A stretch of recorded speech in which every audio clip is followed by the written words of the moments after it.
नमस्ते।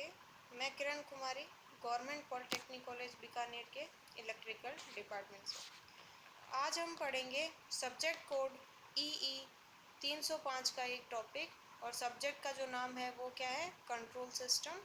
और आज का जो ये टॉपिक हम लेंगे यूनिट नंबर 3 से।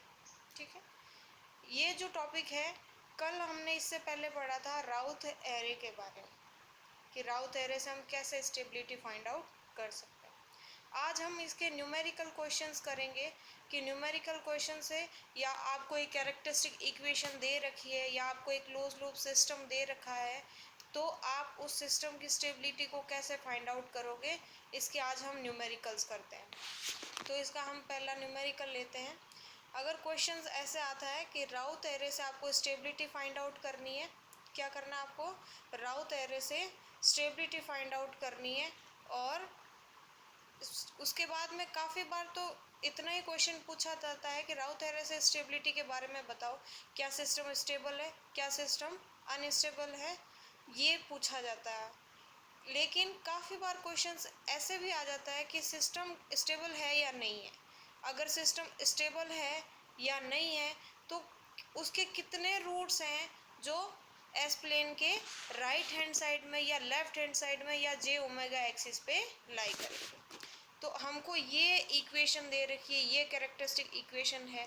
इस इक्वेशन का हमको क्या करना है, इस इक्वेशन का हमको निकालना है कि ये सिस्टम स्टेबल है कि नहीं है, ये पता करना। ठीक है, तो हमने क्या कहा था कि जब भी आपको कैरेक्टरिस्टिक इक्वेशन दी जाती है तो सबसे पहले आपको क्या बनाना होता है, उसका राउथ एरे बनाना होता है। क्या करना होता है, उसका राउथ एरे बनाना होता है।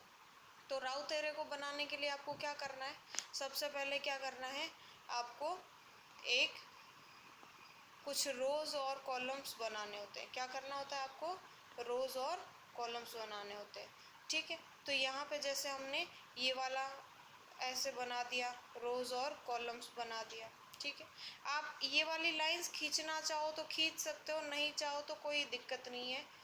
कल मैंने जब आपको बताया था, यहाँ सारे मैंने ये कॉलम्स अलग अलग करके बताए थे, तो ये आप लाइन बीच में खींचना चाहो तो खींच सकते हो, अदरवाइज कोई दिक्कत नहीं है। पहली लाइन खींचना, ये वाली तो खींचना ज़रूरी है। कौन सा, जो ये हमने यहाँ पे खींची, ये वाली लाइन को खींचना ज़रूरी है। ये हो गया। उसके बाद में ये वाली ज़रूरी नहीं है, आप चाहो तो खींच सकते हो, नहीं चाहो तो कोई दिक्कत नहीं है। तो ये हमने क्या बना दिया, राउथ एरे। तो राउथ एरे में हम सबसे पहले क्या करते हैं, राउथ एरे के अंदर हम सबसे पहले एस की पावर्स को लिखते हैं। ठीक है, तो सबसे पहले पावर कौन सी, एस की पावर 4, इसलिए सबसे पहले मैंने क्या लिख दिया यहाँ पे, एस की पावर 4। फिर कंटिन्यूस में नीचे जाते हुए आपको पावर डिक्रीज करते हुए लिखना है, एस की पावर 4 है तो उसके बाद में क्या आएगी, एस की पावर 3, फिर एस की पावर 2, फिर एस की पावर 1, और फिर लास्ट क्या आ जाएगी, एस की पावर 0। फिर से बता रही हूँ, एस की पावर 0 का मतलब क्या होता है, एस की पावर 0 मतलब 1।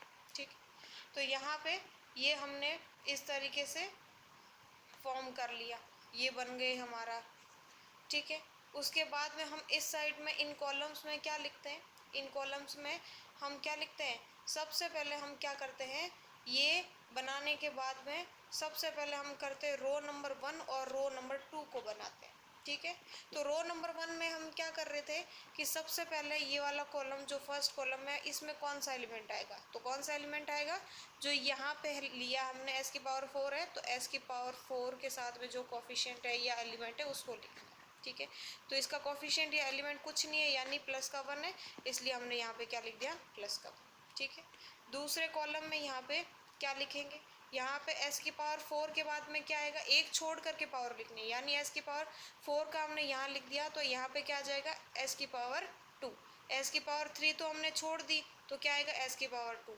तो देखो इक्वेशन में एस की पावर 2 का कोफिशिएंट क्या है, तो एस की पावर 2 का कोफिशिएंट 18, प्लस ध्यान में क्या रखना है, प्लस का 18 है, क्या है, प्लस का 18 है, तो हमने यहाँ पे क्या लिख दिया, प्लस का 18।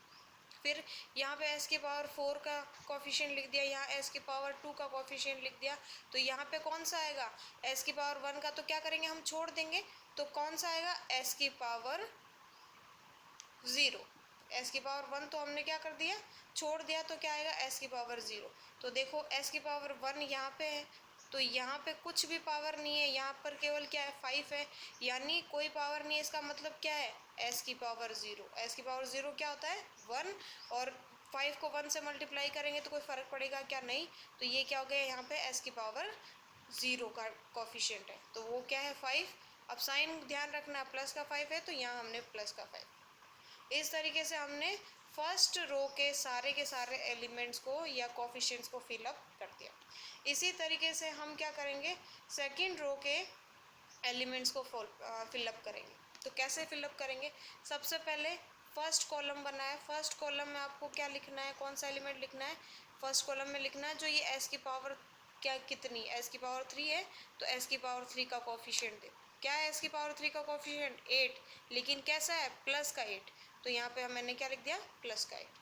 अब हम क्या करेंगे, पावर को एक छोड़ के लिखते हैं, तो s की पावर 3 के बाद में क्या आएगा, s की पावर 2 को हमने छोड़ दिया तो क्या आ गया s की पावर 1। तो देखो s की पावर 1 का कोफिशिएंट क्या है, यहाँ पे s की पावर 1 है, कोफिशिएंट क्या है, साइन क्या है प्लस, और कितना है प्लस में 16, तो ये प्लस का 16 हमने यहाँ लिख दिया। उसके बाद में क्या आएगा, उसके बाद में s की पावर 1 लिख दिया, तो उसके बाद में यहाँ पे कोई आगे एक छोड़ के लिखना है, s की पावर 0 का ये एलिमेंट है, अभी कुछ है नहीं, तो यहाँ पे आप 0 लिखना चाहो तो लिख सकते हैं, नहीं लिखना चाहो तो कोई बात नहीं। यहाँ पे भी आप नेक्स्ट एलिमेंट में 0 लिखना चाहो तो लिख सकते हैं, नहीं लिखना चाहो तो कोई दिक्कत वाली बात नहीं है, सारी जगह 0, कुछ भी नहीं है इसका मतलब वो एलिमेंट क्या है 0 ही होगा, तो आप 0 लिख सकते हैं, ठीक है। तो इस तरीके से हमारी दोनों रो, फर्स्ट 2 रोज क्या हो गई, बन गई, ये वाली रो और ये वाली रो। जब 2 रो स्टार्टिंग में बन जाती है तो हम क्या करते हैं, तीसरी रो के एलिमेंट्स को निकालते हैं। तीसरी रो के एलिमेंट्स को हम किस तरीके से निकालते हैं, तीसरी रो के एलिमेंट्स को हम निकालने के लिए हम क्या करते हैं, तीसरी रो के एलिमेंट्स को हमने, जैसे तीसरी रो है, तीसरी रो का हमको क्या करना है, तीसरी रो में हम ये फर्स्ट एलिमेंट निकालते हैं। तो कैसे निकालते हैं फर्स्ट एलिमेंट, तो फर्स्ट एलिमेंट निकालने के लिए जैसे मैंने इस एलिमेंट को नाम दे दिया, इसको मैंने नाम दिया है क्या C1। फर्स्ट एलिमेंट को क्या नाम दे दिया मैंने C1, तो C1 की वैल्यू क्या हो जाएगी, C1 इज इक्वल टू, यानी ये मल्टीप्लाई बाय ये, क्या करते हैं हम इसके एलिमेंट को निकालने के लिए हम क्या करते हैं, उससे जस्ट अबाउ की 2 रो लेते हैं। ये वाली रो के एलिमेंट निकालने हैं तो इससे ऊपर वाली 2 रो लेते हैं, तो जस्ट ऊपर वाली 2 रो लेते हैं, तो ये दोनों रो ले ली, ठीक है। तो उसमें हम क्या करते हैं, ये वाला एलिमेंट और ये वाला एलिमेंट, यानी अगर मैं इसको A0 मानती हूँ और ये क्या है A2 और ये क्या है अगर A1 और ये क्या है A3, तो क्या होगा A1 multiply by A2 minus A0 multiply by A3 divided by क्या हो जाएगा A1, यानी इससे हम करेंगे तो क्या हो जाएगा, C1 की वैल्यू कितनी आ जाएगी, C1 की वैल्यू कितनी आएगी, अगर ये वाला एलिमेंट क्या है C1 है, तो C1 इज इक्वल टू क्या है, इससे 8 मल्टीप्लाई बाय 18 माइनस क्या करोगे 1 मल्टीप्लाई बाय 16, टोटल डिवाइड किससे होगा, डिवाइड बाय 8, डिवाइड बाय 8 कर लिया। तो इस तरीके से यहाँ से हमने इस फॉर्मूले से C1 की वैल्यू निकाली। तो सॉल्व करने से C1 की वैल्यू क्या है 16 प्लस का 16, तो यहाँ पे हमने 16 ली। अब हमको वैल्यू C2 की वैल्यू निकालनी है, यानी सेकंड एलिमेंट निकालना है। तो सेकंड एलिमेंट निकालना है तो क्या करेंगे, सेम वही फॉर्मूला, क्या करते हैं हम, ये वाला एलिमेंट निकालना है, इसको मैंने अगर मान लिया नाम C2 दिया है, तो इससे जस्ट अबाउ की 2 रो ले ली। सबसे पहले कॉलम के एलिमेंट तो हमेशा आएंगे, यानी ये तो आएगा ही आएगा। उसके बाद में अगर आप ये एलिमेंट निकाल रहे हो तो इन दोनों एलिमेंट, इसके जस्ट ऊपर वाले एलिमेंट को छोड़ दो। क्या करना है, ये वाला एलिमेंट क्या करोगे 8 मल्टीप्लाई बाई 5, क्या करोगे 8 मल्टीप्लाई बाई 5, वही फॉर्मूला जो हमने इससे पहले पढ़े हैं वही, माइनस 1 मल्टीप्लाई बाय, यहाँ कोई एलिमेंट नहीं था तो क्या लिखा था 0, तो 1 मल्टीप्लाई बाय 0 डिवाइड बाय क्या हो जाएगा, डिवाइड बाय 8। तो ये हो गया, यानी अगर मैं इसको इस तरीके से ये निकाल दिया हमने C2, तो C2 को सॉल्व करने के बाद में वैल्यू क्या आई 5, तो हमने क्या रख दी 5। तो इस तरीके से इस C2 की वैल्यू आई। C2 का फॉर्मूला के अंदर अगर आप फॉर्मूला देखो तो क्या हो जाएगा फॉर्मूला, अगर हमने ये क्या माना A0, ये क्या माना A2, ये क्या माना हमने A4, ये क्या अगर A1, ये A3 और ये क्या है A5। तो अगर आपको ये वैल्यू C1 इसको आप इनको कुछ भी मान सकते हो, इनके एलिमेंट को C1 मान लो या B1 मान लो, B2 3 C1 C2 C3 मान सकते हो, B1 B2 B3 X1 X2 X3, जो आप चाहो वो कुछ भी वेरिएबल्स ले सकते हो। जैसे मैंने यहाँ पे C1 C2 लिया है इस रो के लिए, तो यहाँ से C2 की वैल्यू निकालनी है, ये C2 माना, तो ये C2 की वैल्यू कैसे निकालोगे, तो C2 के लिए निकाल रहे हैं तो उसके ऊपर के कॉलम जो है उसके कॉलम के दोनों एलिमेंट को छोड़ दोगे, सबसे पहले वाले कॉलम के तो दोनों एलिमेंट आएगा, यानी A1, फिर किससे मल्टीप्लाई करोगे, सीधा A1 multiply by A4 minus A0 multiply by A5 divide by क्या हो जाएगा, A1। इस फॉर्मूले से क्या वैल्यू निकाल दी हमने, C2 की वैल्यू निकाल दी। ठीक है, तो अब आगे कोई एलिमेंट है नहीं, तो यहाँ पे आगे कोई एलिमेंट है नहीं, तो हमने क्या रख दिया, इसको 0 रख दिया। क्या कर दिया, आगे कोई एलिमेंट नहीं है तो हमने क्या रख दिया, 0। या आप अगर इसकी वैल्यू निकालना चाहो तो निकाल सकते हो, जैसे मैं एक बार वैल्यू निकाल के बता देती हूँ। जैसे इस एलिमेंट को हमने मान लिया क्या है, C3, तो C3 की वैल्यू क्या हो जाएगी, इससे ऊपर की दो रो लेंगे, जस्ट ऊपर वाली दो ये ले ली, फर्स्ट कॉलम के दोनों एलिमेंट तो हमेशा यूज़ लेंगे। अब इसकी वैल्यू निकालनी है तो इन दोनों की तो आपको लेना नहीं है, इसके जस्ट ऊपर वालों को तो छुपा देना है। इसके ऊपर में क्या है, दोनों कुछ भी नहीं है, यानी ये 0 0 है, यानी क्या होगा, 8 multiply by 0 minus 1 multiply by 0, 1 multiply by 0 divided by क्या हो जाएगा, 8।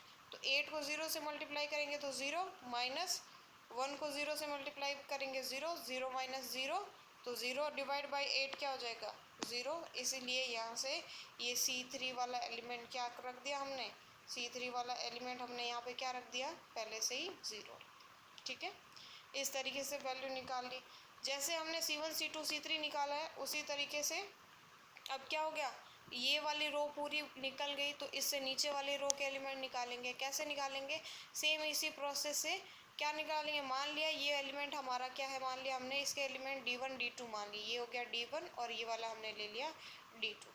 ठीक है, तो D1 क्या हो जाएगा, D1 की वैल्यू निकालनी है तो आपको क्या करना पड़ेगा, उससे जस्ट ऊपर की दो रो लोगे, उससे जस्ट ऊपर की दो रो, तो ये दोनों ले ली।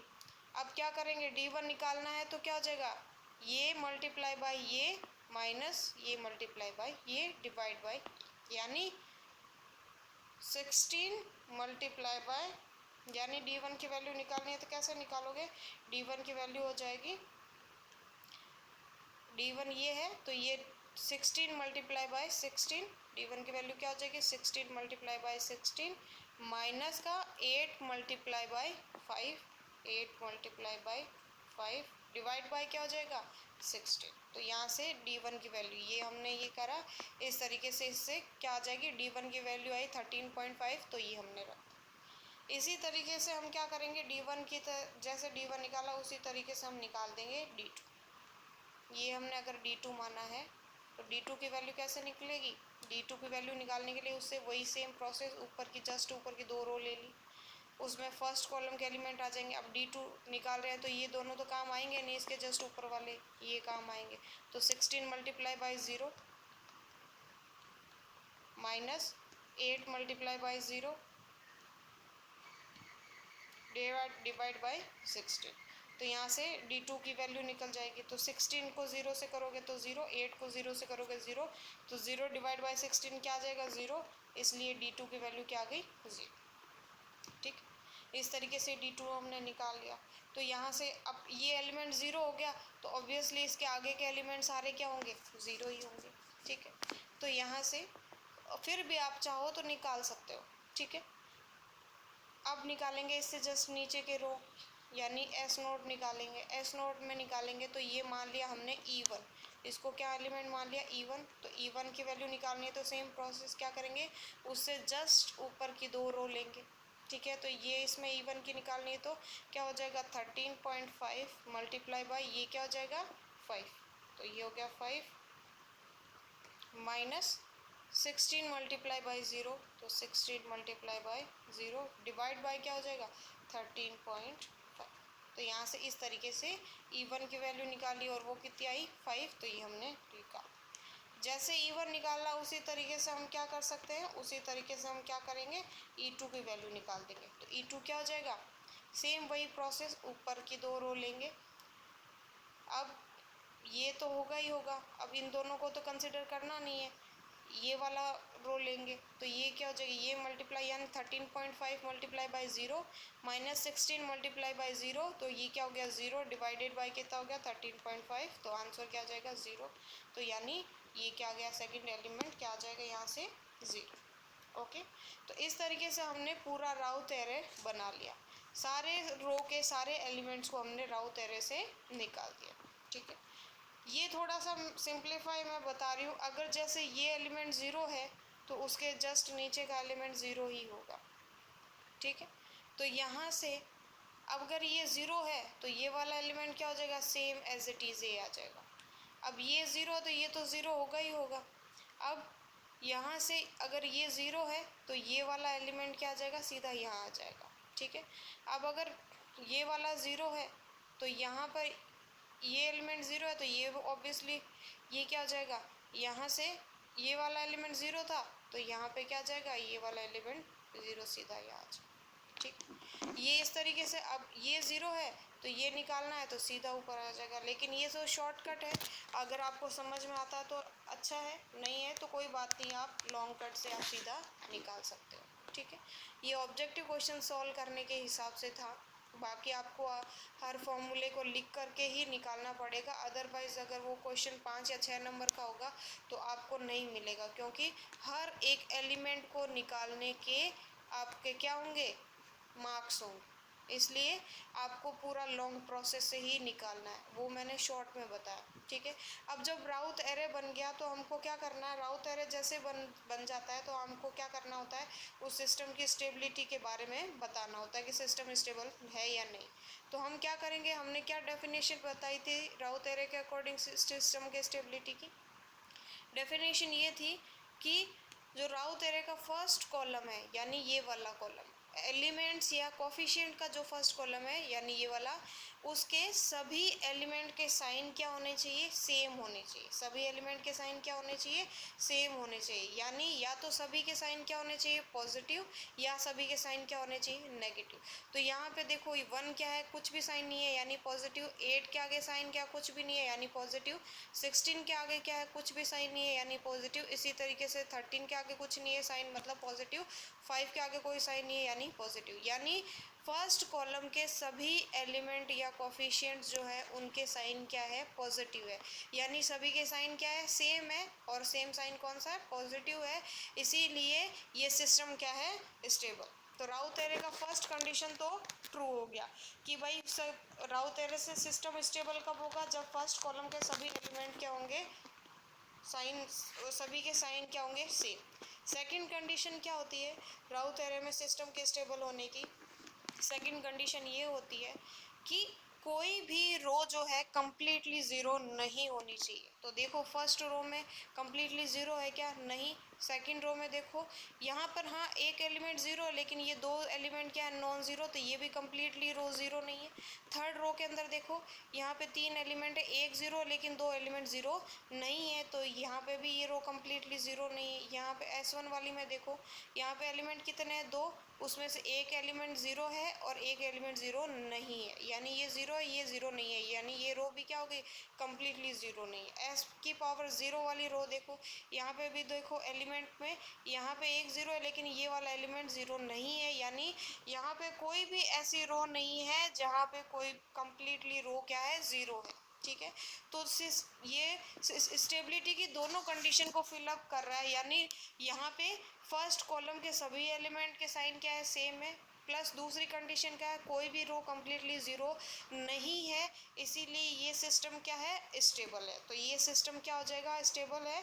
तो यहाँ से आपको ये पता चल गया ये वाला सिस्टम क्या है, स्टेबल है। ठीक है, अब देखो उसके बाद में आपसे ये पूछा जाता है कि सिस्टम अगर स्टेबल है तो यहाँ से ये हमने यहाँ देख लिया ये चीज़ तो कि यहाँ पे देखो फर्स्ट कॉलम में कोई भी साइन चेंजेस नहीं है, सभी के साइन क्या है, सेम है, कोई साइन चेंजेस नहीं है, इसलिए सिस्टम क्या है, स्टेबल। और सिस्टम स्टेबल होता है तो सारे के सारे रूट्स कहाँ पे लाई करते हैं, एस प्लेन के लेफ्ट हैंड साइड में लाइट करते हैं, यानी लेफ्ट पोल्स बोल सकते हो या उनको रूट्स बोल सकते हो, वो क्या होंगे, लेफ्ट हैंड साइड में लाई करेंगे, इसलिए सिस्टम क्या है, स्टेबल। फिर आपसे काफ़ी बार क्या पूछा जाता है, अगर सिस्टम क्या है स्टेबल है तो आपसे पूछा जाता है कि सिस्टम स्टेबल है तो अब बताइए कि कितने नंबर ऑफ पोल्स हैं या रूट्स हैं जो है वो एस प्लेन के लेफ्ट में, राइट में या जे ओमेगा एक्सिस पे लाई करेंगे। ये देखिए ये क्या है एस प्लेन, ये एस प्लेन का क्या है लेफ्ट साइड, ये एस प्लेन का क्या है राइट साइड, और ये क्या है एस प्लेन के अंदर ये क्या है जे ओमेगा एक्सिस। ठीक है, तो जब भी हमको पता है सिस्टम स्टेबल होगा तो सारे के सारे रूट कहाँ पे लाई करेंगे एस प्लेन के लेफ्ट हैंड साइड में। तो अब देखो इसमें ये इक्वेशन में एस की पावर हाईएस्ट कितनी है 4, यानी इसके कितने रूट्स होंगे 4, यानी ये कि इस सिस्टम के रूट्स कितने 4 हैं, या इस सिस्टम के जो पोल्स हैं वो कितने पोल्स हैं 4 पोल्स हैं। तो ये चारों ही पोल कहाँ पे लाई करेंगे, क्योंकि ये सिस्टम स्टेबल है तो सारे के सारे पोल कहाँ पे है लेफ्ट हैंड साइड में। क्योंकि हमारे को पता है स्टेबिलिटी की डेफिनेशन क्या है कि एक सिस्टम स्टेबल तभी होगा जब क्या होंगे सारे के सारे पोल क्या होंगे एस प्लेन के लेफ्ट हैंड साइड में लाई करेंगे तभी स्टेबल होगा। तो इसीलिए सारों के सारे पोल कहाँ पे होंगे लेफ्ट साइड में। राइट साइड में कोई भी पोल नहीं है तो ज़ीरो, और जे ओमेगा एक्सिस पे यानी इस एक्सिस पे कोई पोल नहीं है, यहाँ पे भी क्या हो गया ज़ीरो। इस तरीके से आपको क्या करने हैं इसके न्यूमेरिकल्स को सॉल्व करना है। ठीक है, इसी तरीके से हम एक और क्वेश्चन लेते हैं, सेकंड क्वेश्चन लेते हैं। तो इसमें हमने ये देखो कैरेक्टरिस्टिक इक्वेशन ले ली। ठीक है, अब इससे क्या करना है सेम वही क्वेश्चन है कि इससे आपको सिस्टम की स्टेबिलिटी के बारे में बताना है और कितने से अगर सिस्टम स्टेबल है या अनस्टेबल है तो उसके कितने पोल लेफ्ट और राइट या जे ओमेगा एक्सिस पे लाई करेंगे। ठीक है, तो इस इक्वेशन के अकॉर्डिंग सबसे पहले क्या बनाएंगे, हमने राउथ एरे बनाना है, तो ये हमने क्या बना दिया राउथ एरे बना दिया। ठीक है, ये हमारा क्या हो गया राउथ एरे। ठीक है, जैसे ही हमने राउथ एरे बना दिया तो अब हम क्या करते हैं यहाँ पे क्या लिखते हैं एस की जो हाईएस्ट इधर इक्वेशन में पावर है वो लिख दी, कितनी है एस की पावर 3। तो उसके बाद में क्या चाहिए उससे जस्ट नीचे यहाँ चलते हुए ए पावर को कम करते हुए चलना है एस की पावर 3, तो एस की पावर 2, एस की पावर 1 और एस की पावर 0, ये सारे एलिमेंट आ गए।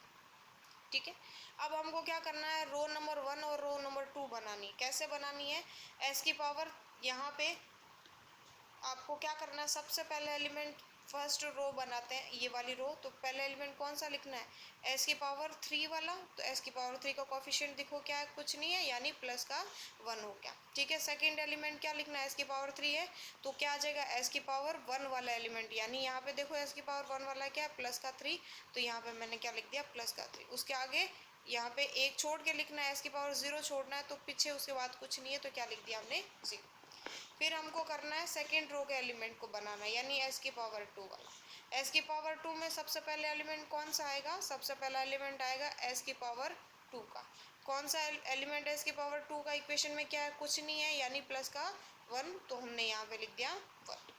ठीक है, एस की पावर 2 का एलिमेंट आ गया। फिर एस की एक छोड़ना है यानी एस की पावर 1 छोड़ना है तो कौन सा एलिमेंट आएगा नेक्स्ट का एक्स की पावर एस की पावर 0। तो 5 के आगे कोई भी एस नहीं है यानी एस की पावर 0 है वो, तो ये क्या आ जाएगा यहाँ हमने पावर 0 वाला यानी ये कोफिशिएंट कितना +5, तो हमने ये लिख दिया। उसके बाद में क्या करना है कोई कोफिशिएंट नहीं है तो 0। तो इस तरीके से एस की पावर 3 और एस की पावर 2 यानी फर्स्ट दो जो रो है हमने वो क्या कर दी है कम पूरी बना दी, ये दो रो हमने बन गई।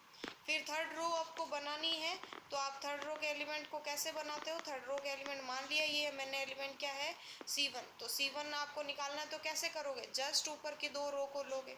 ठीक है, तो यहाँ से C1 निकालना तो C1 में क्या हो जाएगा ये मल्टीप्लाई बाय ये, यानी 1 मल्टीप्लाई बाय 3 माइनस क्या करना है 1 मल्टीप्लाई बाय 5, तो 1 multiply by 3 minus 5 multiply by 1 divide by क्या है 1। ठीक है, अब 1 मल्टीप्लाई बाय 3 करेंगे तो 3, 5 मल्टीप्लाई बाय 1 करेंगे तो 5 डिवाइड बाय क्या है 1, तो 3 में से 5 गया तो क्या हो गया माइनस का 2, यानी C1 की वैल्यू कितनी आ गई माइनस का 2। इसीलिए हमने यहाँ पे क्या रख दी C1 की वैल्यू कितनी रख दी है माइनस का 2। नेक्स्ट एलिमेंट ये निकालना है C2, तो C2 कैसे निकालोगे सेम वही तरीका, जस्ट ऊपर की दो रो ले ली। अब C2 निकालना तो ये दोनों तो कंसिडर करेंगे नहीं तो आगे वाले दो कंसिडर कर लिए, तो क्या हो जाएगा C2 निकालने के लिए क्या हो जाएगा 1 मल्टीप्लाई बाय 0 माइनस ये वाला 1 मल्टीप्लाई बाय 0। डिवाइड बाय क्या हो जाएगा, ये वाला 1। तो क्या आ जाएगा 1 इंटू 0, तो ये क्या हो जाएगा 0 minus 0 upon 0 1 is equal to क्या हो जाएगा 0। तो इस तरीके से C2 की वैल्यू क्या आ जाएगी 0। तो यहाँ से इस s की पावर 1 वाली रो के भी एलिमेंट्स निकल गए। तो नेक्स्ट हम लेंगे कौन सी, s की पावर 0 वाली रो के एलिमेंट निकालेंगे। ठीक है, तो इसके आपको एलिमेंट s की पावर 0 वाली रो के एलिमेंट निकालने हैं। तो कैसे निकालोगे, तो ये मान लिया हमने अगर D1 एलिमेंट है तो क्या हो जाएगा D1 की वैल्यू कितनी आ जाएगी, इसके जस्ट ऊपर की 2 रो लेंगे, उसमें क्या हो जाएगा ये कितना माइनस का 2 मल्टीप्लाई बाय कितना होगा 5, तो मल्टीप्लाई बाय 5, फिर -1 मल्टीप्लाई बाय 0 डिवाइड क्या हो गया माइनस का। ठीक, तो अब देखो माइनस का 2 मल्टीप्लाई बाय 5 तो कितना हो गया माइनस का 10, और यहाँ 1 मल्टीप्लाई बाय 0 क्या हो जाएगा वापस से 0 डिवाइड बाय माइनस का 2। तो ये क्या हो जाएगा माइनस का 10 डिवाइडेड बाय माइनस का 2 कितना हो जाएगा, माइनस से माइनस कट गया, तो D1 की वैल्यू क्या आ जाएगी प्लस का 5। तो D1 की वैल्यू हमने क्या रख दी प्लस का 5, तो D1 की वैल्यू क्या आ जाएगी 5 प्लस का 5। इसी तरीके से अगर आप ये यहाँ पे D2 की वैल्यू निकालना चाहो तो वही हो जाएगा। कैसे हो जाएगा, ये मान लो 0 उससे, तो ये दोनों रो ले ली, ये तो कंसिडर करेंगे नहीं, माइनस का 2 मल्टीप्लाई बाय 0 -1 मल्टीप्लाई बाय 0, तो 0 माइनस 0 अपॉन माइनस का 2, तो कितना हो जाएगा 0 आ जाएगा। तो इस तरीके से ये एलिमेंट भी निकालना चाहो तो आप निकाल सकते हो, अदरवाइज ये क्या आपको पता ही है 0 होगा। ठीक है, तो यहाँ से ये आ गया 0। अब देखो हमारा राउथ एरे क्या हो गया बन गया। जैसे ही राउथ एरे बन गया तो हम स्टेबिलिटी के लिए क्या करते हैं, स्टेबिलिटी के लिए हम क्या करते हैं फर्स्ट कॉलम, ये क्या है कॉलम नंबर फर्स्ट, कोफिशिएंट का कॉलम नंबर फर्स्ट देखते हैं। तो उसमें क्या देखते हैं फर्स्ट क्या है कि देखते हैं हम फर्स्ट कॉलम में कोई साइन चेंजेस है कि नहीं। अगर कोई साइन चेंजेस नहीं है तो सिस्टम में स्टेबल होने के चांसेस है, अगर सिस्टम में साइन चेंजेस हैं तो सिस्टम स्टेबल नहीं होगा, क्या होगा सीधा अनस्टेबल हो जाएगा। तो देखो यहाँ पे प्लस है, यहाँ पे प्लस है, सेम साइन है, ठीक है, लेकिन यहाँ पे साइन क्या है माइनस है, तो साइन क्या हो गया चेंज हो गया, फिर साइन क्या है प्लस, तो साइन क्या हो गया यहाँ पे चेंज हो गया, पहले था प्लस फिर क्या हो गया माइनस, तो यहाँ पे साइन चेंज हो गया फर्स्ट कॉलम के एलिमेंट्स में, इसलिए ये सिस्टम सीधा क्या हो जाएगा अनस्टेबल।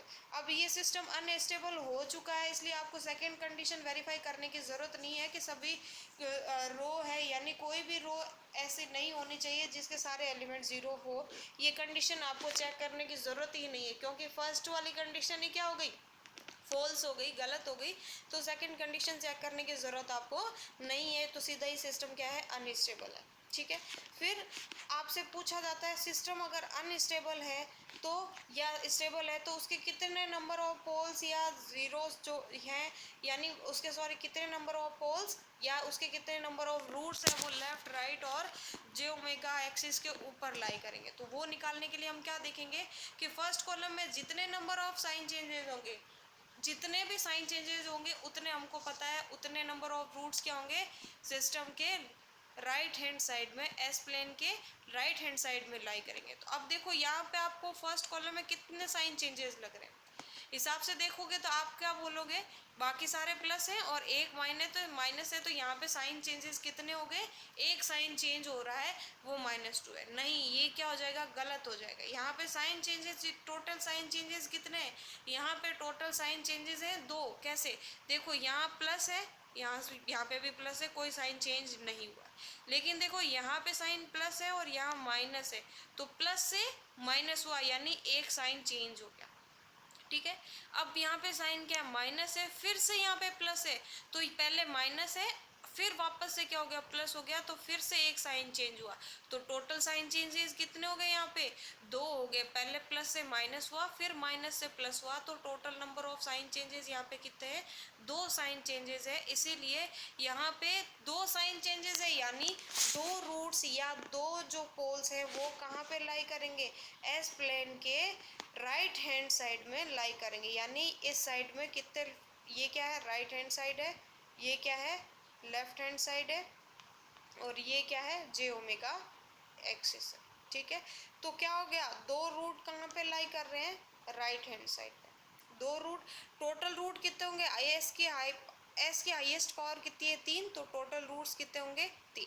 उन 3 में से 2 रूट्स कहाँ पे लाई कर रहे हैं राइट हैंड साइड में, तो बचा कितना एक ही, तो वो एक जो है वो कहाँ पे लाई कर रहा है लेफ्ट हैंड साइड में जे ओमेगा एक्सिस पे, यहाँ पे कोई भी पोल नहीं है। तो इस तरीके से हम क्या कर रहे हैं यहाँ पे सिस्टम में ये पहले तो बता रहे सिस्टम स्टेबल है कि नहीं, तो यहाँ से पता चल गया सिस्टम क्या है अनस्टेबल है। फिर सिस्टम अनस्टेबल है तो कितने पोल लेफ्ट में कितने राइट में कितने जे ओमेगा एक्सिस पे लाई करेंगे, ये हम इस तरीके से पता करेंगे। तो आज हमने इसके जो ये जो रूट ये रूट राउथ एरे है, इससे आपके एग्जाम में 3 से 4 टाइप के क्वेश्चंस बनते हैं। ठीक है, तो ये हमने टाइप नंबर 1 देखा है। आज हमने क्या देखा है टाइप नंबर 1 देखा है। आगे हम नेक्स्ट क्लास में इसका नेक्स्ट जो डिफरेंट टाइप का क्वेश्चन बनता है उसको हम सॉल्व करेंगे। ठीक है, तो इस तरीके से हमने ये न्यूमेरिकल करे हैं। अब इससे इस तरीके से जो इस टाइप के जितने भी न्यूमेरिकल है आप खुद से इसको सॉल्व करो। आप जितना न्यूमेरिकल को ज़्यादा सॉल्व करोगे उतना ही आपको समझ में आएगा क्वेश्चंस। ठीक है, तो इससे आपके जो एमसीक्यूज बनते हैं वो या ऑब्जेक्टिव क्वेश्चंस बनते हैं वो क्या बनते हैं, पहला तो राउट थ्योरी से आप स्टेबिलिटी फाइंड आउट करने के लिए काफ़ी बार ये क्वेश्चन सिंपल सा पूछ लिया जाता है कंडीशंस क्या होनी चाहिए। तो फर्स्ट कंडीशन क्या होनी चाहिए, फर्स्ट कॉलम के सभी एलिमेंट क्या होने चाहिए, सारे के सारे एलिमेंट क्या होने चाहिए, उनके साइन क्या होने चाहिए, सेम होने चाहिए। ठीक है, सेकंड कंडीशन क्या है, कोई भी रो है वो कम्प्लीटली ज़ीरो नहीं होनी चाहिए, ये 2 कंडीशन होनी चाहिए।